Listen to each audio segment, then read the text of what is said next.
Hello সবাইকে। তো এটা হচ্ছে আমার মায়াপুর ব্লগের সেকেন্ড পার্ট। সো এখন আমরা টোটো থেকে নেমে ঢুকে যাচ্ছি মন্দিরে। মন্দিরে ঢোকার পরেই বাইরেই এক জায়গায় প্রসাদ দিচ্ছিলেন ওনারা, তো আমরা লাইনে দাঁড়িয়ে পড়ি, প্রসাদ নিয়ে নিই।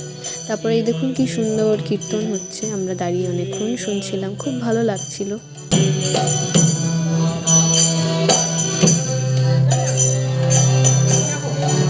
মায়াপুর আসলে গেলেই মনটা খুব ভালো হয়ে যায়, মানে খুব ফ্রেশ ফিল হয়।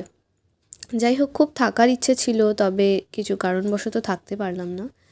এই যে দেখুন আমরা হেঁটে হেঁটে যাচ্ছি। এই যে দেখুন এটা পুরনো মন্দিরটা, আর এখন দেখাচ্ছি নতুন মন্দিরটার একটুখানি গ্লিম্পস। তারপর দেখুন আমরা হেঁটে হেঁটে চলে যাচ্ছি। আসলে আমরা প্রথমেই মন্দিরের ভেতরে ঢুকিনি, কারণ তখন মন্দির বন্ধ হয়ে যাওয়ার টাইম চলেই এসেছিল। তো আমরা আগে ভালো করে ঘুরে নিই বাগানগুলো, গোশালা, তারপরে একটু ফ্রুট জুস খেয়ে নিই, পরে আমরা মন্দিরে ঢুকবো।